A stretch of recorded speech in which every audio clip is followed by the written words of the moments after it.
우리 하나님 말씀 보겠습니다. 하나님 말씀 출애굽기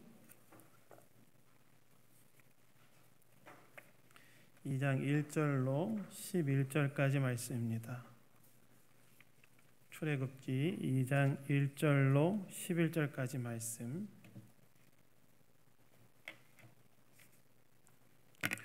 다 찾으셨으면 저와 교독하도록 하겠습니다.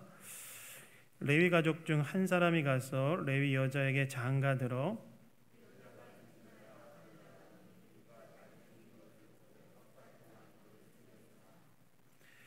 더 숨길 수 없게 되매 그를 위하여 갈대 상자를 가져다가 역청과 나무진을 칠하고 아기를 거기 담아 나일강과 갈대 사이에 두고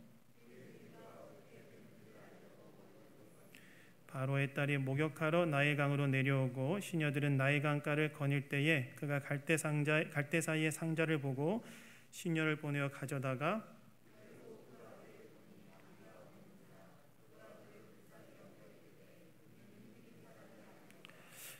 그의 누이가 바로의 딸에게 이르되 네가 가서 당신을 위하여 히브리 여인 중에서 유모를 불러다가 이 아기에게 젖을 먹이게 하리이까.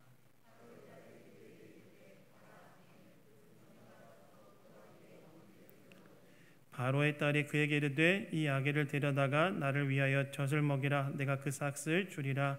여인이 아기를 데려다가 젖을 먹이더니 그 아기가 자라매 바로의 딸에게로 데려가니 그가 그의 아들이 되니라. 그가 그의 이름을 모세라 하여 이르되 이는 내가 그를 물에서 건져내었음이라 하였더라. 아멘.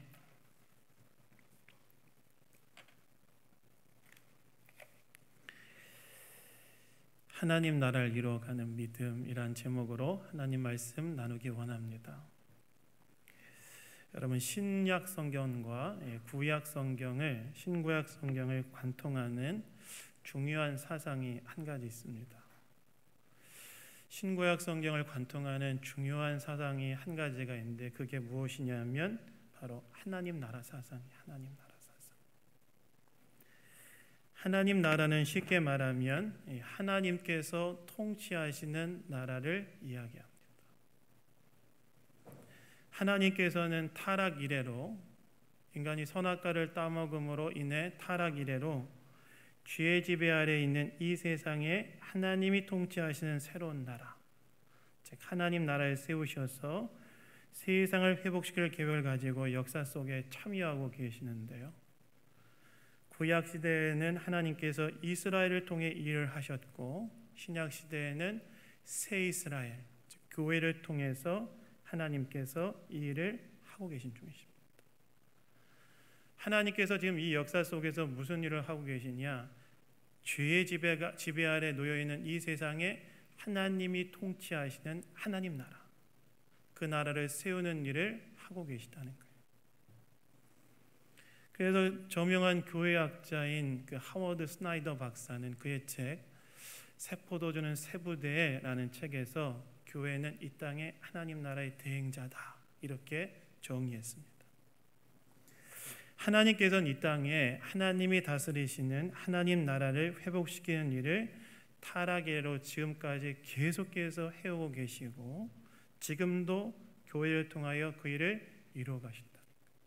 그래서 하나님 아브라함을 부르시고 이스라엘을 세우시고 때가 되었을 때 예수님 보내시고 예수님 십자가에 죽으시고 부활하시고 또 성령을 보내셔서 교회를 세우시고 하나님 나라를 확장해 나가는 이 일을 예수님 재림하신 그 일 그때까지 역사 속에서 하고 계시다. 근데 이 하나님 나라를 이루어가기 위해 하나님께서 우리에게 원하시는 것이 있는데 그것이 무엇이냐면 하나님께서 우리에게 원하시는 것이 한 가지가 있는데요. 뭘 원하시냐? 우리의 믿음을 원하십니다. 믿음. 하나님께서 세상에 하나님의 나라를 이루어가고 계시는 데 있어 우리에게 원하시는 게 무엇이냐? 우리의 믿음을 원하신다는 거예요. 믿음. 하나님께서는 우리의 믿음을 사용하셔서 이 땅에 하나님의 나라를 일을 이루어가는 일을 해가신다는 거예요. 그 다음에 하나님 나라를 이루어가는 믿음은 무엇이냐? 하나님 나라를 이루어가는 믿음. 오늘 본문을 보시면 나중에 이 출애굽이라는 거대한 역사 속에 쓰임받는 이 모세의 출생과 관련한 한 무명의 레위인 부부의 믿음에 대한 이야기가 나오는데요. 오늘 말씀을 통해 하나님 나라를 이루는 믿음으로 산다는 것은 무엇인지 이 주일 아침에 생각해 보기를 원합니다. 첫 번째는요, 믿음으로 산다는 것은 무엇이냐? 첫 번째는요, 하나님의 뜻이라면 단순하게 순종으로 반응하는 걸 말해요. 하나님의 뜻이라면 단순하게 순종으로 반응하는 것. 여러분, 오늘 본문 1절과 2절을 보시면 이렇게 나오지요. 레위 가족 중 한 사람이 가서 레위 여자에게 장가들어 그 여자가 임신하여 아들을 낳으니 그가 잘생긴 것을 보고 석 달 동안 그를 숨겼으나 라고 나옵니다. 레위 지파의 한 남자와 한 여자가 이제 결혼을 했다는 거예요. 결혼을 했다. 이렇게 결혼한 두 사람은 누구였는가? 출애굽기 6장 24절에 보면 이 남자와 여자의 이름이 나오는데 남자 이름은 아므람이었다고 나오고 여자 이름은 요게벳이었다고 나옵니다. 그러니까 레위 지파에 속해 있었던 이 아므람이란 남자와 요게벳이란 여자가 결혼을 했다는 거예요. 그런데 오늘 본문을 보시면 이 부부가 결혼한 이 부부가 아들을 낳았는데 결혼했으니까 아들을 낳은 건 자연스러운 일이었겠죠. 아들을 낳았는데 굉장히 이상한 행동을 이 부부가 했다고 나옵니다. 어떤 행동을 했다고 나옵니까? 결혼해서 아들을 낳았는데 어떤 행동을 했다고 나오냐면 아들의 출생을 석 달 동안 숨겼다고 나와 있어요. 숨겼다. 아들을 낳았는데 아들의 출생을 숨긴 것입니다. 여러분, 왜 이 부부는 아들의 출생을 숨겼을까요? 여러분, 예나 지금이나 가정에서 자녀가 태어난다는 것은 얼마나 귀하고 축복된 일이고 축하받을 일입니까? 그렇죠. 그래서 여러분 집에서 애들 태어났을 때를 생각해 보세요. 첫째, 둘째 태어났을 때 얼마나 주변에 부모님이나 친척들이나 가족들이나 이웃들에게 알리고 축하받았습니까? 그러니까 예나 지금이나 자녀를 출생한다는 것은 굉장히 축하받고 또 축복된 일인데, 그런데 오늘 본문에 등장하는 레위인 이 부부는 어떻게 했다고 나와 있냐면 자녀를 출산했음에도 불구하고 자녀의 출생에 대해 친척이나 이웃에게 알리지 않고 자녀가 태어나는 것을 석 달 동안이나 숨겼다는 거예요. 왜 숨겼을까요? 그 이유가 1장 22절에 나오는데요. 1장 22절에 뭐라고 나옵니까? 우리 1장 22절 다 같이 한번 읽겠습니다. 시작. 그러므로 바로가 그의 모든 백성에게 명령하여 이르되 아들이 태어나거든 너희는 그를 나일 강에 던지고 딸이거든 살려두라 하였더라. 이렇게 나오죠. 당시 이스라엘 자손들의 숫자가 많아지는 것에 위기감을 느낀 애굽 왕 바로가 어떤 명령을 애굽 백성들에게 내렸냐면 이스라엘 자손들이 아들을 낳으면 다 나일강에 던져 죽이라는 명령을 내렸다는 거예요. 애굽 왕은 이를 통하여 이스라엘 백성들의 인구를 통제하고 애굽의 영향력 아래 이스라엘 자손을 두려고 했던 것으로 보입니다. 그러니까 이로 인해서 레위인 부부가 지금 막 낳은 이 아들은 태어나자마자 지금 어떤 상황에 놓인 거예요? 죽음의 위기에 딱 놓인 거예요. 발각되면 나일강에 던져서 죽게 되어지는 그런 상황 가운데 놓이게 된 것입니다. 그 레위인 부부가 어떻게 하냐면 아들을 살리기 위해 주변에 아들의 출생을 알리지 않고 3개월 동안 딱 숨겨놨던 거예요. 그런데 여러분, 이러한 두 부부의 행동에 대해서 신약 성경의 히브리서를 보시면 이 부부가 했던 행동에 대해서 매우 특별한 해석을 하는데 뭐라고 해석하냐면 이렇게 해석합니다. 히브리서 11장 23절에 보면 이렇게 나오는데요. 믿음으로 모세가 났을 때에 그 부모가 아름다운 아이임을 보고 석 달 동안 숨겨 왕의 명령을 무서워하지 아니하였으며 라고 나옵니다. 히브리서 기자가 이 아이를 숨긴 이 행동을 무엇이라고 이야기하냐, 무엇이라고 해석하냐면 믿음으로 한 행동으로 봤다는 거예요. 믿음으로 한 행동. 왕의 명령을 어기고 아들을 석 달 동안 숨겨놨던 이 행동을 히브리서 기자는 뭐라고 해석했냐면 믿음으로 한 행동으로 해석했다는 거예요. 그렇다면 이 부모는 무슨 믿음으로 이 행동을 했을까요? 무슨 믿음으로? 성경은 이에 대해 정확하게 말하지 않지만 한 가지 힌트를 줘요. 무슨 힌트를 주냐면 아름다운 아임을 보고라고 하는 힌트를 줍니다. 아름다운 아임을 보고. 부모가 아이를 딱 봤는데 아이가 아름다운 거예요. 아름다운 아임을 보고 석 달 동안 숨겼다는 거예요. 이건 무슨 말일까요? 아들을 숨긴 부모의 믿음은 무엇이었냐면 이렇게 아름다운 아이를 태어나자마자 죽이는 것은 하나님의 뜻일 수 없다는 거예요. 이 부모의 믿음은 무엇이었냐면 이렇게 태어난 생명을 무자비하게 태어나자마자 죽이는 것은 하나님의 뜻일 수 없다. 이 믿음이었다는 거예요. 이 아므람과 요게벳, 이 모세의 부모의 믿음은 뭔가 대단한 믿음이 아니었어요. 대단한 믿음이 아니었어요. 이 아므람과 요게벳의 이 믿음은 어떤 믿음이었냐면 지금 이들의 믿음은 어떤 믿음이었냐면 그저 자녀의 아름다움을 본 거예요. 자녀의 아름다움. 태어난 아이의 아름다움을 본 거예요. 여러분, 부모에게 아름답지 않은 자녀가 어디 있습니까? 고슴도치도 지 새끼는 예쁘다고 나와 있잖아요. 근데 고슴도치 진짜 예쁘더라고요. 새끼 보신 적 있으세요? 예쁘더라고요. 그래서 고슴도치가 못 나가지고 예쁘다 그런 게 아니라 고슴도치 예쁘더라고요. 새끼를 봤는데 부모에게 아름답지 않은 자녀가 어디 있어요? 그러니까 이 아므람과 요게벳의 이 믿음은 어떤 믿음이었냐면 대단한 어떤 믿음. 하나님께서 이스라엘 조상들이었던 아브라함과 이삭과 야곱에게 주셨던 약속에 근거한 믿음으로 생각하고 행동한 것이 아니라 이들이 가졌던 믿음은 무엇이었냐면 이렇게 아름다운 아이를, 이렇게 예쁜 자녀를 이렇게 무자비하게 죽이는 건 절대 하나님의 뜻일 수 없다라는 그런 믿음이었다. 그래서 어떻게 하느냐? 바로의 명령을 어기고 아들 3개월 동안 딱 숨겨놓은 거예요. 다시 말해서 그들이 직면한 상황에서 하나님의 뜻이 무엇인지 생각하고 자신들이 위험해질 수 있는 상황에 놓일 수 있지만 그것이 하나님의 뜻이라면 단순하게 순종으로 반응했다는 거예요.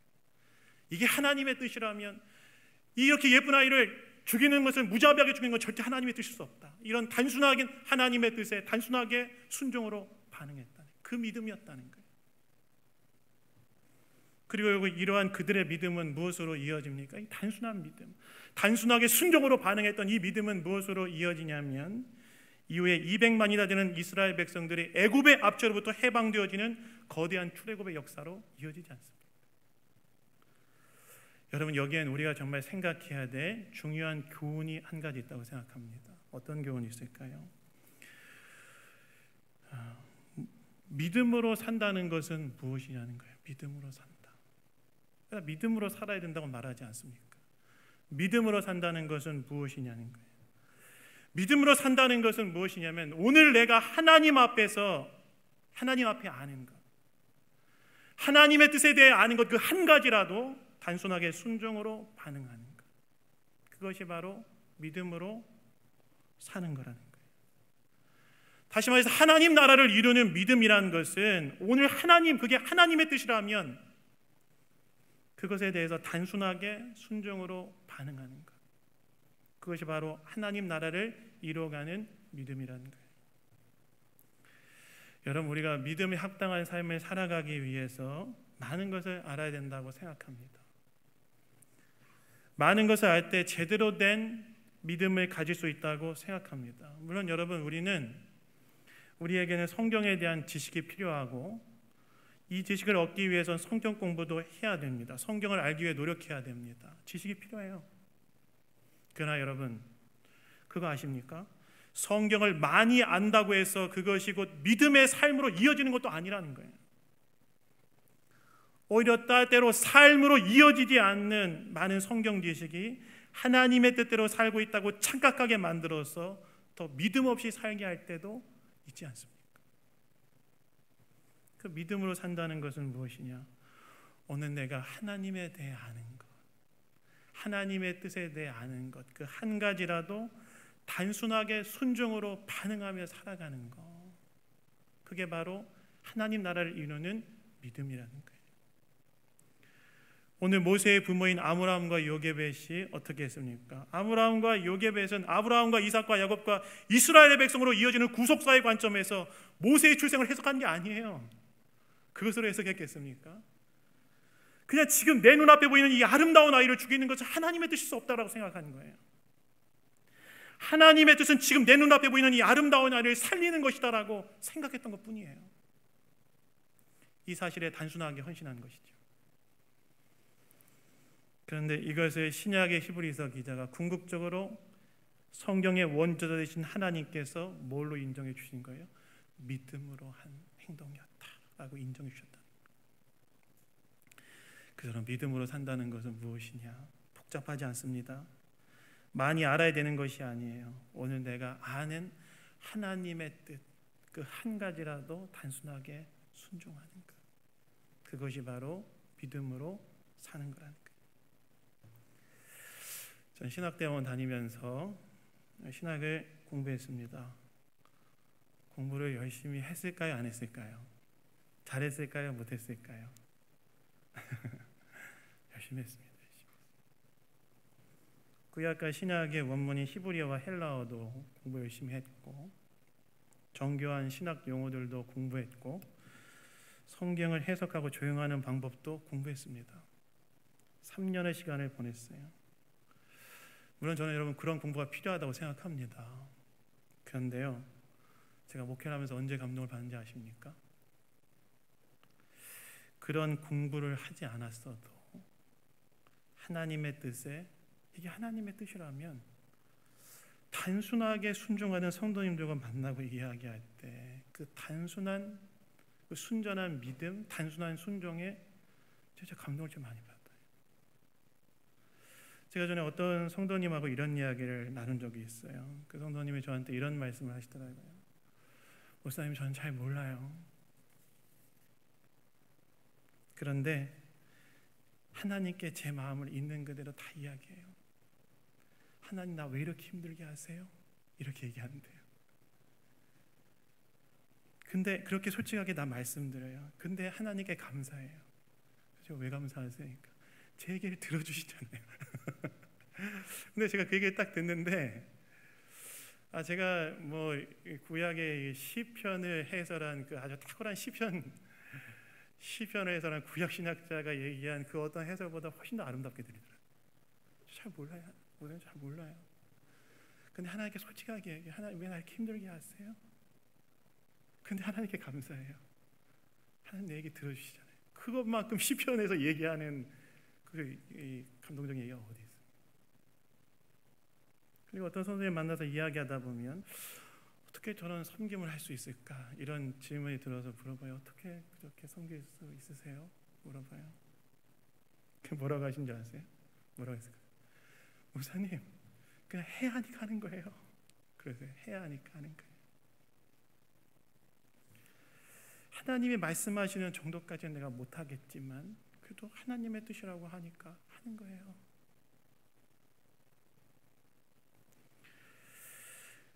그래서 제가 성도님들이 하나님께 정말 순전하게 반응하며 또 하나님의 뜻이라면 단순하게 순종하는 그 모습에 도전과 감동을 받을 때가 많이 있고 제 자신을 반성해 보게 됩니다.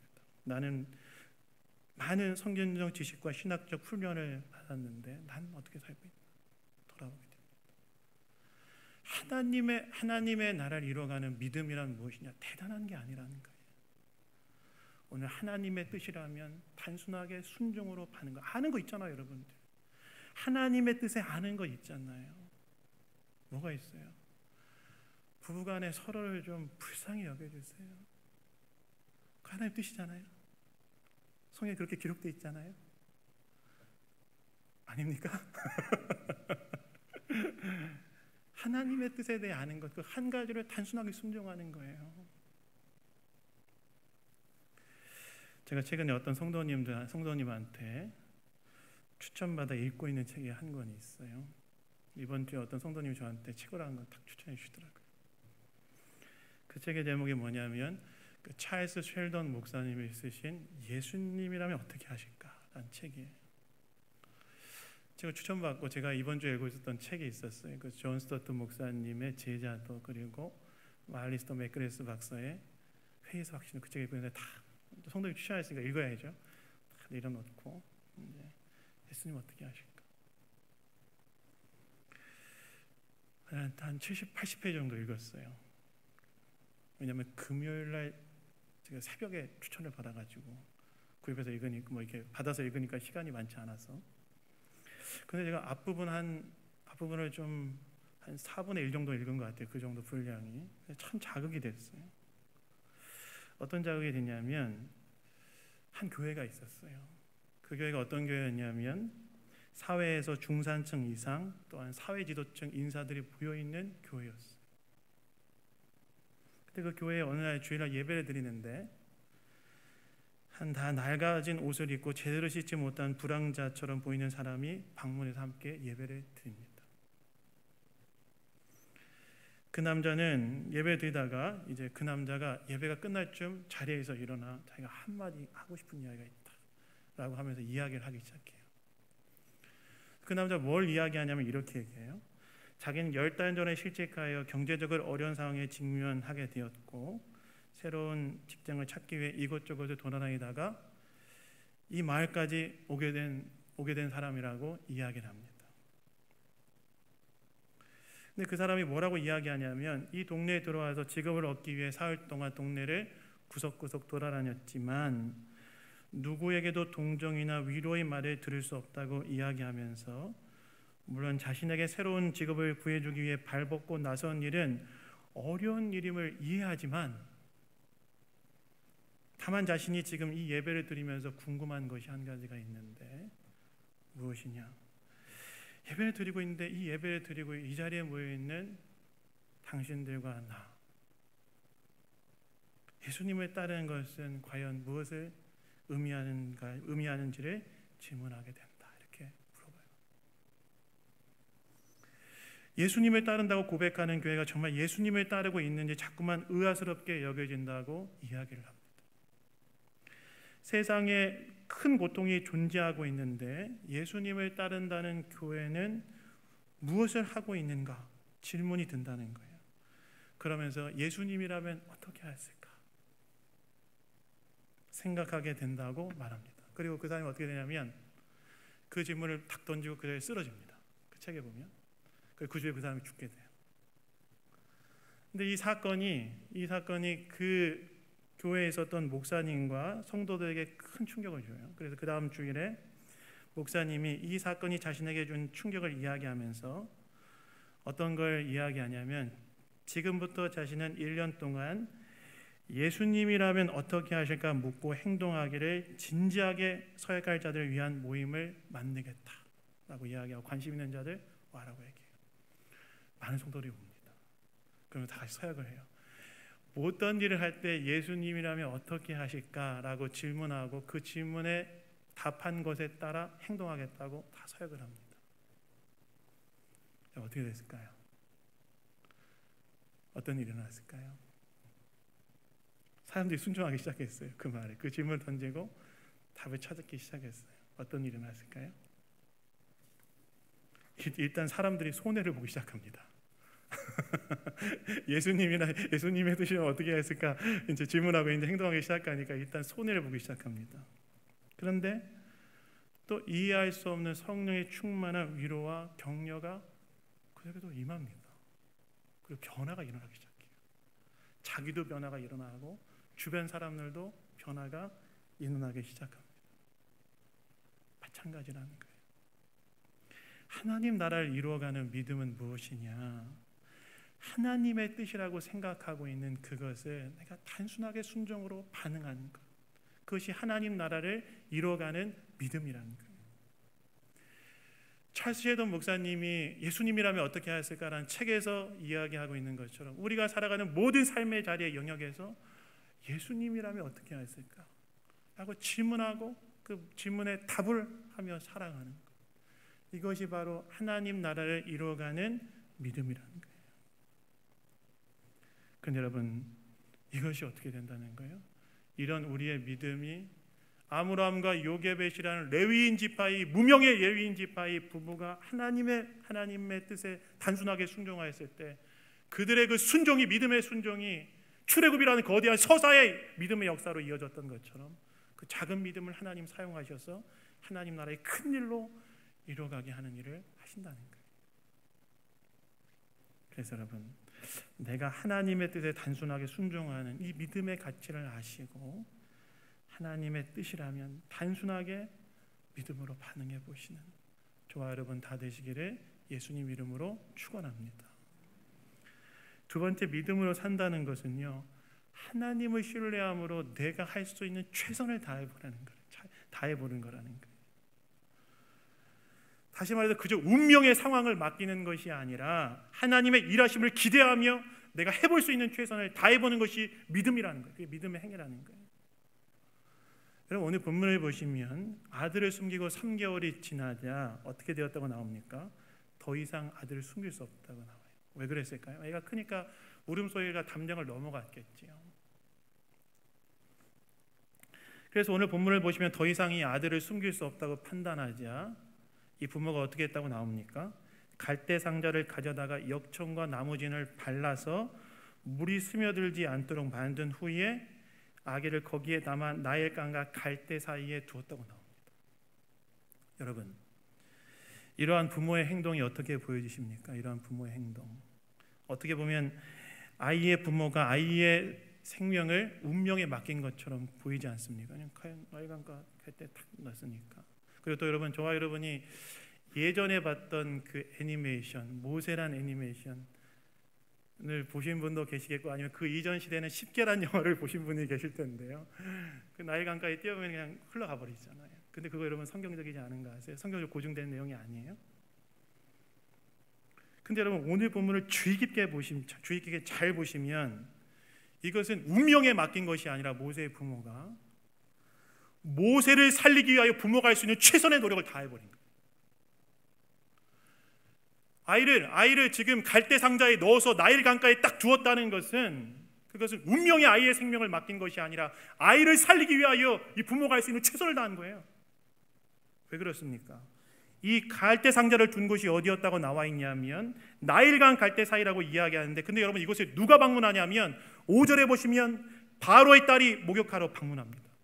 그럼 이건 뭘 말할까요? 이건 뭘 말하냐면 지금 모세의 부모가 더 이상 아들을 숨길 수 없다고 판단하자 아이를 살릴 수 있는 최선의 방법을 생각해 본 거예요. 그 방법은 무엇이었냐면 애굽인들이 건드릴 수 없는 것에 아이를 두는 거예요. 다시 말해서 애굽인들도 건드릴 수 없는 자의 손에 아이가 들어가게 하는 거예요. 생각해 보니까 누구예요? 바로의 딸이에요. 바로의 딸. 당시 바로의 딸은 바로의 무남동녀로서 일반 역사에서는 누구라고 불려지는 여자였냐면 하셉수트라고 부르는 여자였는데, 이 여자가 나중에 아버지가 죽고 난 다음에 자기 남편과 아들 다 왕으로 세워놓습니다. 자기가 섭정한 여자예요. 강력한 권세를 가지고 있는 여자였어요. 그래서 바로 이 딸의 아이가 들어가면 아이의 살 길이 열릴 것이라고 판단하고 바로의 딸에게 아이가 들어가게 해야 된다고 생각하는 거예요. 그래서 어떻게 한 겁니까? 공주가 목욕하러 오는 곳은 어디고 언제 목욕하러 오는지를 확인해서 그 시간과 장소에 아기가 담긴 갈대 상자를 탁 갖다 놓은 거예요. 아이를 살리기 위해서 아이의 부모는 아이 하나님의 일하심을 기대하면서 자신들이 할 수 있는 최선을 다한 거예요. 최선을 다한 거예요. 여러분, 여기서 우리는 믿음으로 산다는 것이 무엇인지를 한 가지 더 알 수 있는데요. 무엇이냐면 믿음으로 산다는 것은 무엇이냐면 내 인생을 운명에 맡겨 사는 것이 아니라는 거예요. 믿음으로 산다는 것은 어차피 안 될 것이라는 패배주의에 빠져 사는 것도 아니라는 거예요. 믿음으로 산다는 것은 아무것도 하지 않는 것이 아니라는 거예요. 믿음으로 산다는 것은 무엇이냐면 하나님을 신뢰하면서 오늘 내가 그 일에 대하여 할 수 있는 최선을 다하는 게 믿음으로 사는 거라는 거예요. 물론 여러분, 믿음으로 사는 것은 무엇보다 하나님의 일하심을 신뢰하는 겁니다. 그래서 여러분, 이 갈대 상자 할 때 이 갈대라는 단어는, 이 상자라는 단어는요, 노아의 방주할 때 방주라는 단어가 히브리어 똑같은 단어입니다. 테바라는 단어가 쓰여졌는데, 이 말은 어떤 말이냐면 부모들이 이 아이를 갈대 상자에 넣어서 나일강가에 띄울 때에 하나님께서 물로 세상을 심판하실 때 이 방주에 탔던 노아의 가족들을 구원했던 것처럼 이 작은 방주에 타 있는 이 모세를 하나님께서 구원하실 것을 기대하는 마음으로 뛰어놓은 거였어요. 하나님을 신뢰했다는 거예요. 일하심을 기대했다는 거예요. 그러나 그러한 믿음으로 사는 것은 하나님을 신뢰하고 기대하지만 그러나 또한 뭘 동반하냐면 그 일에 대하여 하나님을 신뢰하면서 동시에 내가 할 수 있는 최선을 다해보는 거예요. 그게 믿음이라는 거예요. 여름 사역들이 진행되고 있습니다. 유치부, 유년부, 초등부 종료했고 학생부, 청년부 수련회를 준비하고 있어요. 제가 준비하는 과정을 지켜봤고 아직 남은 일정들을 준비하는 과정을 지켜보고 있어요. 열심히 준비하는 모습을 보았고 또 열심히 준비하는 모습을 보고 있습니다. 저 오실 때 올라오실 때 보였어요? 뭐죠? 종이 비행기. 비행기 만들어서 쭉 돌려놓으셨잖아요 지금. 제가 학생부 교사들이 주중에 밤에 나와서 좀 만드는 거 제가 봤거든요. 청년부 부채 만들어서 흔들고 계시더라고요. 오늘 2부에 끝나고 또 흔들 거라는 얘기가 있던데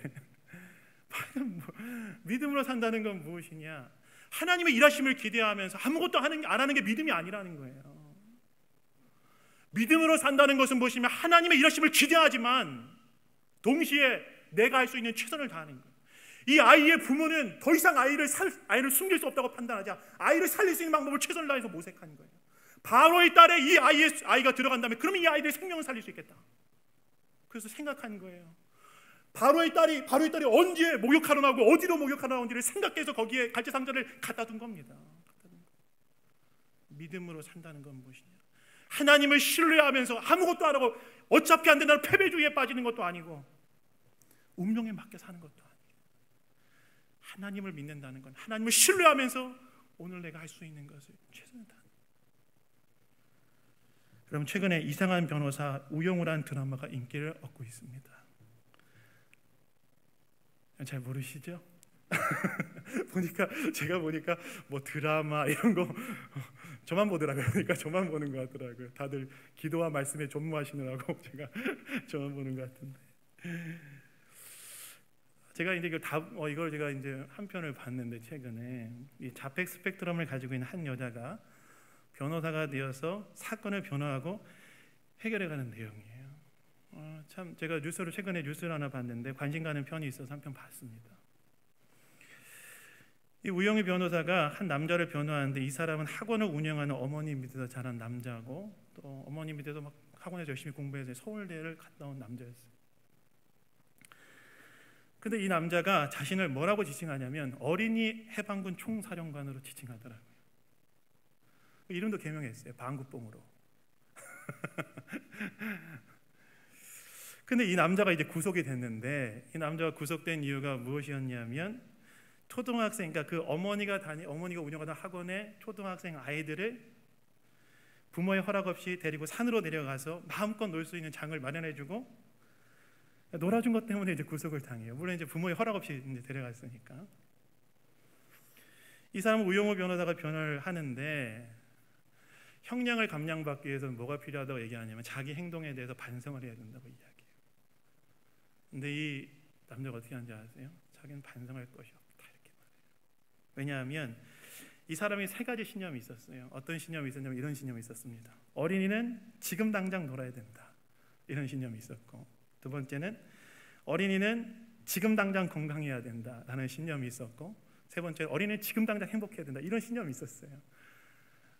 당시 이 어머니가 운영하던 학원에는 어떤 게 있었냐면 오전 10시부터 오후 10시까지 자물쇠반이라는 그런 반이 운영되고 있었는데 애들이 공부에 너무 시달린 거예요.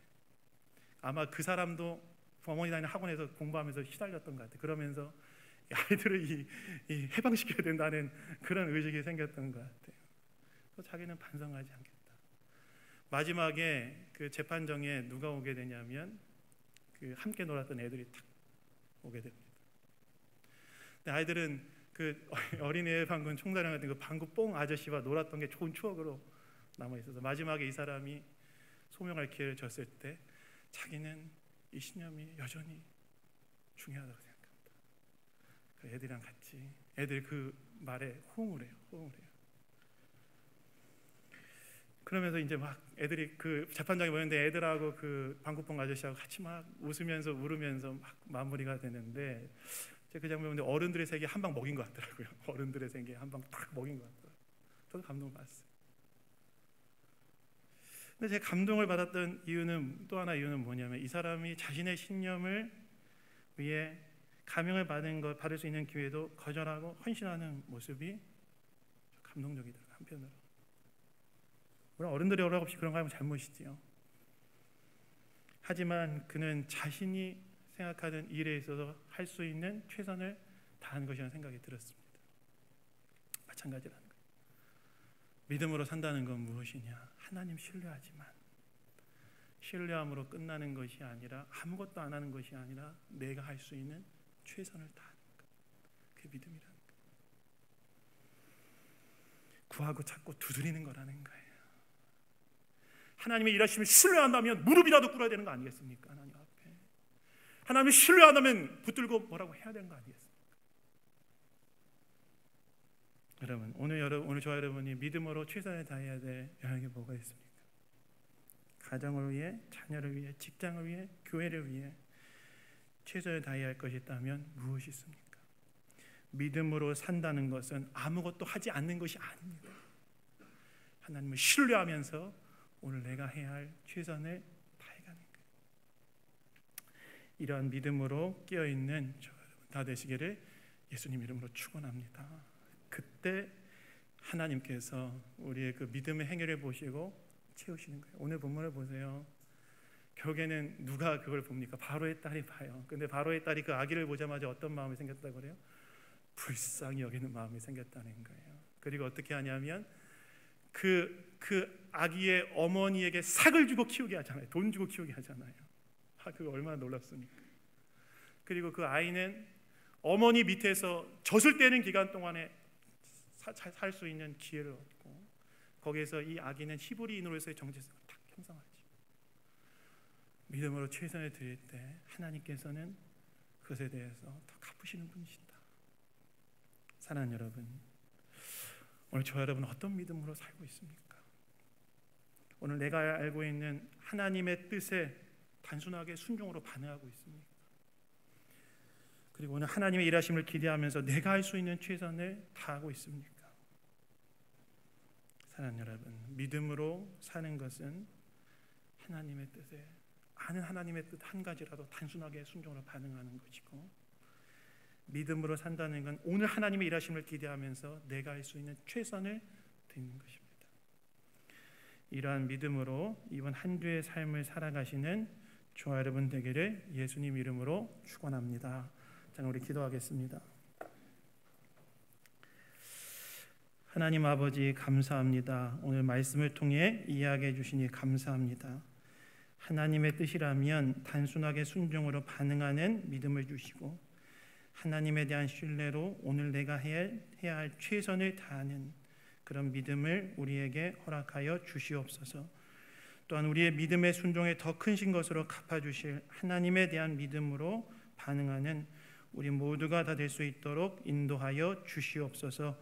모든 것 주님께 감사드리며 우리를 구원하신 예수님 이름으로 기도드렸습니다. 아멘.